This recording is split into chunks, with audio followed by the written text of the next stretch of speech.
Alright, magandang tanghali po sa inyong lahat mga kababayan. Batang Maynila to it's. Yan, itutok po ninyo ang inyong mga mata dito po sa ating screen. Yan po, dun sa building sa banda roon. Ayan mga kababayan, oh.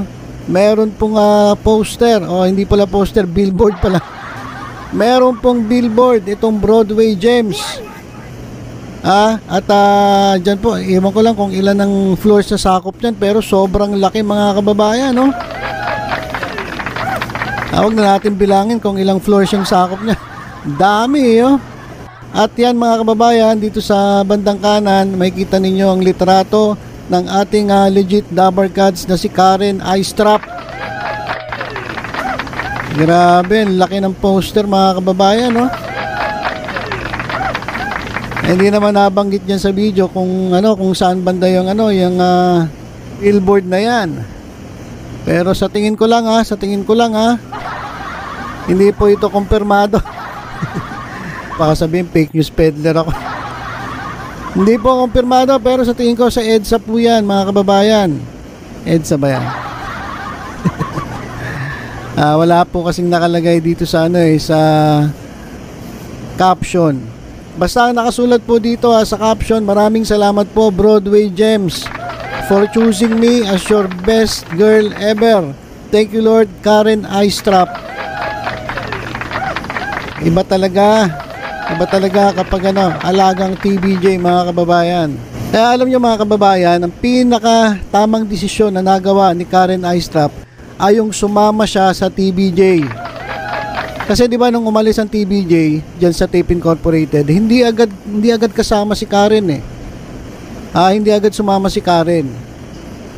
Pero mga ilang araw o linggo ata yun, ayun na nga, kinumpirma na ng kampo ni Karen Aistrap na umalis na siya sa tape at sumama na sa TBJ. At eto ngayon ang resulta ng pagsama niya sa TBJ mga kababayan. Kabilang endorsement. Grabe tingnan nyo naman Broadway Gems. Ang laki nung laki ng billboard. Ilang floors yan? Sobrang laki. Kung nandun kaya siya sa Tape Incorporated, ano kaya nangyari? Baka poster lang, wala pa siya. Di ba? Tingnan nyo naman, grabe, Kaya congratulations kay Miss Karen Aistrap. Tuloy-tuloy na yan. Sabi ko sa inyo, kapag kayo ay nasa tama, pagpapalain kayo syempre. Di ba? Okay, so ngayon diretso tayo dito. Medyo muna tayo, medyo liko muna tayo ng konti. Punta muna tayo dito sa showbiz mga kababayan. Kasi etong si Joshua Garcia mga kababayan, inilaglag na raw si Daniel Padilla. Eto mga kababayan, hindi naman to kumpirmado. Hindi ako pagbintangan news peddler. Sinasabi ko na hindi po ito kumpirmado, pero meron pong balita itong breaking news na eto ngang si Daniel Padilla ay inilaglag na ni Joshua Garcia. Kasi alam niyo naman, ito magkaibigang sanggang dikit etong mga to Pero dahil nga daw sa hindi na sinang-ayunan ni Joshua Garcia yung ginagawa ni Daniel Padilla, eto nilaglag na. Kaya ito, sabi rito, na alam daw ni Joshua Garcia lahat ng kalokohan ni Daniel Padilla. Sabi niya, sorry bro DJ, but this time I'll go for cut. Matagal na kitang sinabihan na ayusin mo yung ginagawa mo at yung relasyon ninyo ni Kat, pero hindi ka nakinig at tinuloy mo yung mga kalokohang ginawa ninyo ni Andrea. Akala ko makikinig ka, pero lumalabas lang ata sa tenga mo yung mga sinasabi ko sa'yo. Yung sa Spain with Andrea, totoo yun. Sorry bro, pero hindi kita pagtatakpan. Yan yung sabi ni Joshua Garcia dito kay Daniel Padilla. Ayan naman ay inuulit ko, ito po ay galing sa breaking news. At dahil dito marami po nga natuwa dito kay Joshua Garcia. At kung babasahin nyo yung mga komento rito, sinasabi kay Joshua, good job, very well said. Yan ang totoong kaibigan, hindi kinukonsinti ang maling gawain ng kaibigan. Good job, Josh. Ayan lahat ang nakikita ko dito mga komento. Good job, good job, good job. I salute you, Joshua. Lalo kang gumagawa po sa ginawa mo at nakadagdag points sa'yo. Yan. O galing mo, Paps. Hehehe, lodi ka talaga. Ang tunay na kaibigan, itinuturo ka sa tamang daan. Nasa sayo yan kung susundin mo o ililihis mo. O lilihis ka. Friendship is caring. Yan ang true kaibigan. Ang mali ay mali, ang tama ay tama. Kasi odang magalit sa tama lang siya. Kahit magalit sa kanya si Daniel Padilla, wala Tama lang yung ginawa ni Joshua Garcia na huwag konsintihin etong si babaero. Si Supremo babaero. At eto mga kababayan nabasa ko rin sa isang balita na sunod-sunod ang endorsement ni Catherine Bernardo. At eto namang si Daniel Padilla wala. Ang nangyayari ngayon, panay positibo ang dumadating kay Catherine at panay negatibo ang dumadating dito kay Daniel Padilla. So kinakarma na at si Catherine Bernardo naman ay pinagpapala.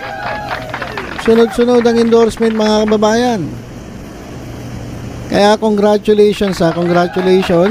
Unang-una kay Joshua Garcia sa pagtayo sa tama at dito kay Catherine Bernardo sa tinatamasa niyang tagumpay simula nung naghiwalay sila ni Supremo. At by the way mga kababayan, 20 million followers na pala si Catherine dyan sa Instagram. So siya ang pangalawang Pilipino na nakakamit o nakaabot ng 20 million followers sa Instagram. Congratulations. At bilang pagtatapos, ito si OG Diaz naman pag-usapan natin. Kasi doon sa Christmas Station ID ng ABS-CBN ay hindi kasama si OG Diaz. O bakit hindi daw kasama si OG Diaz? Ito mga kababayan babasahin ko lang itong report ng Abante. May banat si OG Diaz sa mga nagsasabing kaya hindi raw siya nakasama sa ABS-CBN Christmas Station ID ay dahil sa pagtira raw umano nito sa aktres na si Andrea Brillantes. Matatandaan na nadawit si Andrea sa hiwalayang Katniel. Sa tweet niya sa X, sinabi ni OG na natatawa lang siya sa mga nagtatanong kung bakit wala siya sa Christmas Station ID.